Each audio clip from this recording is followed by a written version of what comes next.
What's going on, guys? John here with Boosted Motorsports. So this video, we're gonna do some more vlog style. I just got a bunch of little things. I haven't touched the car since the dyno, but I do want to get to a few things on this. I don't know if I've talked about it yet, but we do have the 15-inch on here. I gotta get that video out for you guys if it hasn't already been out yet, but we've got the 15s on here, and maybe I'll explain a little bit more why that is. But what I do want to show you is I ended up buying, I took a gamble on a Facebook Marketplace. There was a guy selling two of these exhaust valve motors. And they weren't that close. It was like 2 or 3 hour each way drive away. So I decided to take a leap of faith, sent the guy money, and lo and behold, they showed up. So thanks to that dude, because he didn't rip me off and they arrived. But what I'm going to do is, we've got the Corvette over there kind of occupying the lift area, so they should be fairly easy. I'm just going to jack it up a little bit, slide underneath, swap these out. And if you guys do or don't know, I've been trying to kind of knock the noise out of this because this thing is deafening right now without these being able to close. And these are our electric motors for exhaust valves. So I'm going to see if I can get them on, see if it makes any difference, and we'll go from there. Okay, so under here where the exhaust valve is, out with the old, in with the new. This is not fun. I want to get out of here. All right, so I actually just plugged it in. It was kind of interesting. This one actually beeped, and I was hearing some beeping and screaming out of the old one before it stopped beeping and screaming. Watch. Let's see if I can get to do it again. When it comes online, you can actually hear it beep, but it did make a audible beeping sound. Let me see if I can get to do it. Let me unplug it for a second. Nope, no beep. I'll show you guys on the air side. Hopefully it'll do it. Alright, so interesting, this one was open, this one was half closed.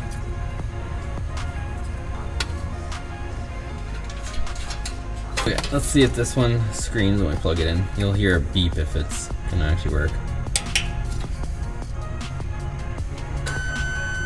You guys hear that? So, I think we've got exhaust valves now. Let's go up top. Okay, so I ended up changing those exhaust valves and it actually works now. So it's not deafening inside. I don't know if you guys will be able to tell by the video, but I'll go ahead and start it here. It's still loud, don't get me wrong, but at least it's not like super droney in the car, whatever those little valves do.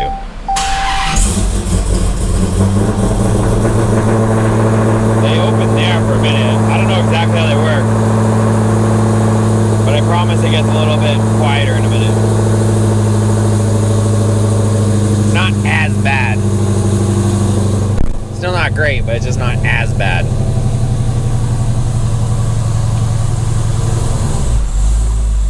Alright, so what we're gonna do right now is I'm gonna move this out, I'm gonna move that out, I'm gonna move that out so that I can get that out, because we're gonna change the cooling pump on that. So the Supercharger cooler on that, the pump, it ended up going out, and I ended up buying another one off my buddy Travis. So I'm gonna go ahead, bring that down, and you guys probably want to see the Hellkota because you haven't seen it in a while, but I'm gonna bring it down and then we're gonna change out that pump so that I can at least have that working again.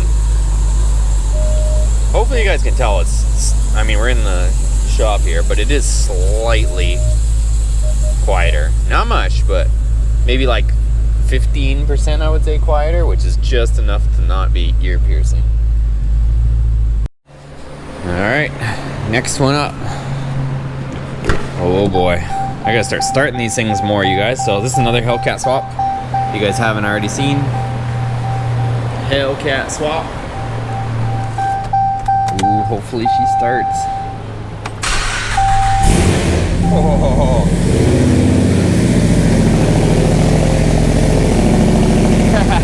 This one's loud.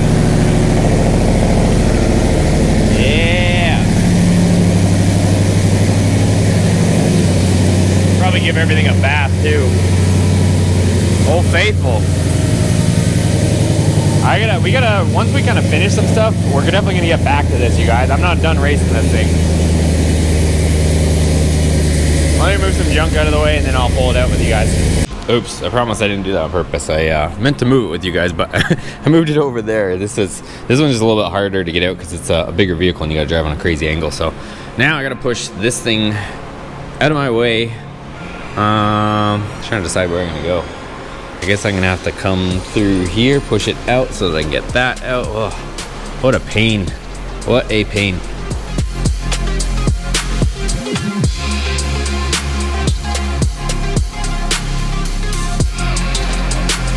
All right, good old Hellkota, you guys. This is kind of the thing that kicked the channel off, so still got it.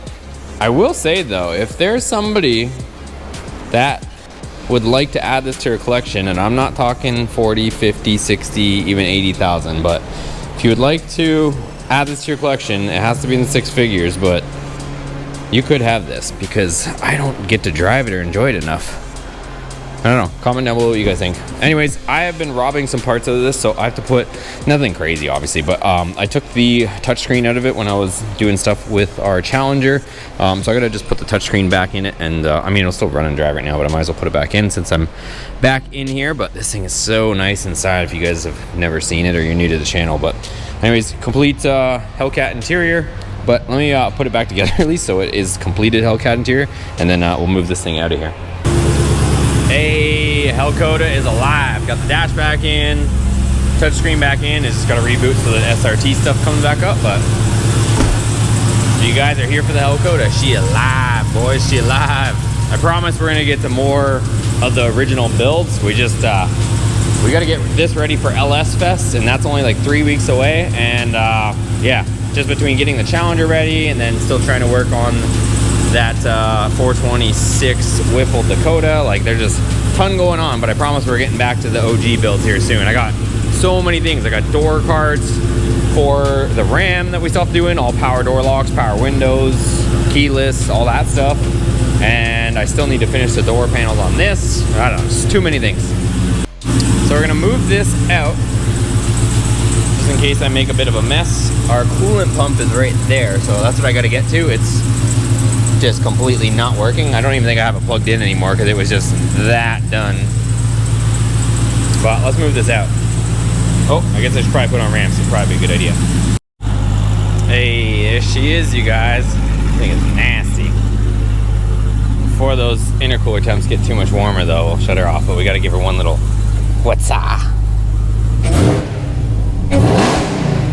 Sheesh, this thing is a beast. All right, so try to make a long story short, this coolant pump, so there is a coolant pump that runs down here, and this is what runs coolant through that secondary reservoir and through the supercharger to keep your intake air temps down. So this was the original one from the wrecked vehicle, and it always had this broken clip on it. And I'm gonna unplug it right now and show you guys a little bit more. So anyways, it stopped working one day and I wasn't sure why, but because it was broken, it didn't encase this rubber seal well enough, and water ended up getting into here, corroding this, shorting it out, and I think somehow ended up messing up the pump essentially, because one day it was screaming and then it was making a bunch of noise and then it just stopped working altogether. So that's the story. Nothing too exciting, but yeah, it was just stupid enough. Just the plug was wrecked from the accident and water got into the plug, shorted some stuff out, and ended up wrecking the actual pump itself. So that's it is what it is. I'm gonna go ahead, pop this wheel off, and then I should be able to get to that. Hopefully I can grab a bucket, drain all that, and I'm gonna try to catch it. That way I don't have to, you know, there's nothing wrong with that coolant. It's perfectly purple, and we'll reuse it. All right, not much, but pump is out. I'm gonna drain it into this beautiful Harbor Freight bucket, and then we'll be able to get the new one back in there. Okay, old pump is out, even though it looks brand new. Oh, that's where that nut was. It was stuck to there. I was like, where did the nut go? And then new pump, I guess, new pump is in. I just gotta start topping this up. So I just started putting the coolant back in, and it's just gonna bubble and bleed. We might have to crack the bleeder on the back, which is not fun to get to, but we'll get to it. And then yeah, we'll hopefully this is all that is the issue. It should be. I mean, I already kind of diagnosed it, so we'll fire it back up. It should be fine, and then we'll bleed this and hopefully take it for a rip. And everything needs a good wash right now, you guys. Everything is just filthy. It's you guys can see all that dust on there, but these things have not been washed in forever. I've just been way too busy. Wish I definitely want to start spending some more time with these things. Okay, next thing we're doing, you guys, is at Holly Mo Party. Actually, crazy enough, like 2 years ago, roasted the tires, and well, a year and a half ago. It's not 2 years until it's this Mo Party in September, but roasted the tires. They were brand new, and then they look like this 60 seconds later. So I have these kicking around, and rather than just let them expire, I've got these DOT Hoosiers. So I'm gonna go ahead and throw them on. But what I am doing is, ever since I got these wheels, the shop in California that balanced them, this truck shook forever. And I want to give a shout out to Ben Pack, because they sent us their Ranger tire machines and they work phenomenal. So they were way out of whack, and I barely had to put any weights on it, but it had 4 weights right here. So I took off these 4 chiclets right here, and then it just about balanced out, and all I had to do is just put 2 little weights way over there, and now the thing is completely zeroed out. So hopefully this thing actually, for once, actually doesn't, you know, vibrate, which would be nice, because yeah, it's been annoying, like having brand new tires, because this is how those rears look like. They're essentially brand new Toyos, and this thing is shooken from day one with these tires and brand new rims on it. But obviously if they're not balanced properly, that'll lead to that. So I'm gonna put this one back on now that it's completely zeroed out. We'll take out the other front, put it on here, and then I want to throw those Hoosiers on the rear for now, and that way we got some stickies on the back. Okay, I think I was being too hard on myself about the old one. Look at that. I just popped the back lid off it. There's 4 screws, and that's coolant inside where all the electronics go. So I don't think I can take the blame for that one. There's no way just the connector getting wet. I thought it was just the connector getting wet, but there's coolant inside the electronics. Well, it's now nighttime. We got the slicks on the back. We got a few little issues. The pump is throwing an error, the new one. So I was hoping to have this thing back on the road, but it looks like I got to order another new pump. So it is what it is. I'll have to slide her back in there and deal with that. The other thing too is our shocks in the rear are leaking, our QA1. So I have to get with them. I've been talking with them about it, but I've just been so busy about it. So I know they're gonna warranty those out. So I gotta probably get it back in there, take some pictures of it, and then send those off, or they'll send me some new ones, what have you. So let's go ahead. It's obviously nighttime. I was hoping I was gonna get more done. Like, look at how dirty these things are. I was hoping to wash everything, but I was fighting with this pump, and then I wanted to get these tires on. I also have a drag pack for the Hellcat Ram. I bought a second drag pack set, so I wanted to have a street drag pack, because those 22s are just useless on the street. So I wanted to have a street drag pack and then a track drag pack, but obviously ran out of time. So I'm gonna put this back in, and then see what we get into in the morning. Okay, so the day has completely gotten away from me, you guys. It's now nighttime out, but that was absolutely madness. So I ended up selling the 22s off of this locally, you guys. There wasn't any point, because the 22s, we really couldn't get any traction. So what we're gonna do instead is, I just finished, let me show you guys on the air side. I didn't film it because I was kind of learning my tire machine, but ended up having to change out the little head there, because I was struggling with the plastic one on there, and they also supplied a steel one. So I ended up swapping out to the steel one, and then I could actually get the tire off the rim, because before the plastic one just kept popping off and I couldn't figure out why. So ended up getting familiar with that. Put these 17-inch tires on here. They're not the greatest. They have flat spots in them, you guys. So these are the Mickey Thompson ones. I don't know if you guys will be able to see this. Tire machine's going crazy because the tires jumping and walking and bouncing and all sorts of stuff. So tried putting as much, I've inflated them to 44 PSI. We'll see if they try to come back to life, but I ended up getting these secondhand that were already on a set of rims. But I put them on these. I haven't shown you guys these, but I picked up these weld wheels. They're not bead locks, but they're actually for this. So here's the other one. I mounted the tire to it. I'm not even gonna bother balancing it. And this is how much weight it's calling for, but the tire is so out of round that there's almost not even a point. So we'll see if maybe we get some heat cycles through them, if potentially they come back in round, but there's not even a point in throwing this much weight on it when it's jumping all over the place. If it becomes really unbearable, then I'll maybe pop them back off and see if I can rebalance them. But I want to wait to see if I can get some of these ripples out of them after we maybe run them for a bit. So I'm gonna pop these on, and then as far as the front, we already have the matching. These are Forged Line. I always get them mixed up. Forged Star, I think. And then I've got the welds over here, but they have these M&H skinnies on them. I want to put the Mickey Thompson ones because these are obviously a little bit more of a street tire. So I'm going to put these on the welds, and then that's going to be our street setup. And then I'm going to have the M&H's on the Forged Line, Forged Star. I keep messing it up, but they're going to be on these ones. And then we'll have our full slick on the Forged Star or Forged Line rears. So that's the game plan. So I gotta swap these tires over to those, vice versa. So I got essentially 4 tires to do. I'm gonna do it on our machine here, and then I kind of got it figured out a little bit. Let's get it done, and then we can get these wheels on here, and then we'll have our new drag pack set up for this truck, so it's actually somewhat enjoyable to drive. It was kind of boring to drive because you couldn't, like I said, you couldn't even get on it at all. It would just spin. So let me get this done, and we'll get this on.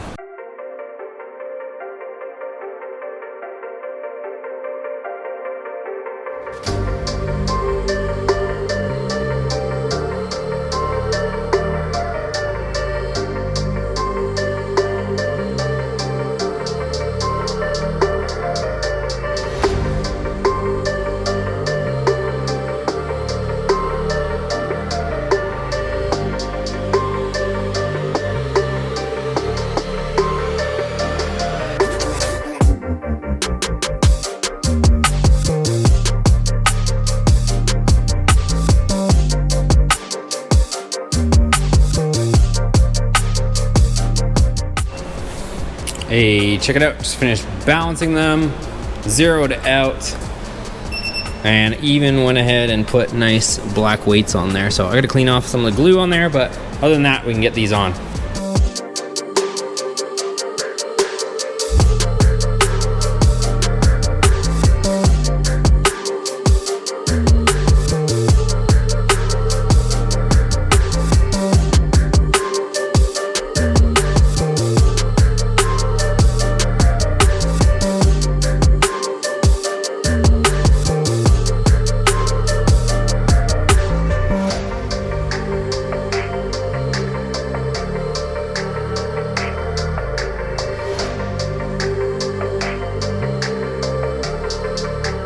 All right, so that looks amazing, you guys. Tell me how you guys think that looks. So I just gotta pop the center caps on. I did notice something. Weld wheels. That is foreign writing. So looks like these parts are made in China, boys. Go figure. So everybody's I guess doing things these days. But I did actually, I don't know if I mentioned it, so we've got the exact same weld wheels on the front. We did end up replacing the rear welds. I actually sold those, and now we've got some 15-inch RC comps. I still got to clean up the rotors and whatnot, but those are looking beefy back there. And now we got some beef on here. So other thing too is, now that we've got a E85 station right close by now, I'm gonna switch this back over to E85. Before it was a bit of a pain in the butt because I had to like drive like 30 minutes to get it. Now it's like less than 5 minutes away. So I'm gonna run this tank down, we'll put it back on E85. We'll be able to get traction, and we can go have some fun with this. This does need a upgraded transmission. We're already beyond the limits of the 8 HP 70. So at some point here, when things kind of slow down between, you know, getting Duke back and up and running and just finishing all that, and then getting that finished, and then we have to get the Z06 ready for LS Fest in a few weeks. Yeah, once things kind of settle in, once that's kind of gone, that shouldn't be a ton longer. I know it's like we got to do a complete truck, but by the summer that thing should be gone, and then we can focus on getting this thing ready, and we'll just have fun with everything. So this will be at the track, that'll be at the track, that'll be at the track. So have a bunch of track toys. That's the goal here. So as you guys can probably tell, this was recorded a couple months ago now, but if you guys like this content, make sure you give it a thumbs up. Let me know what you like about it, and we'll do more of this in the future.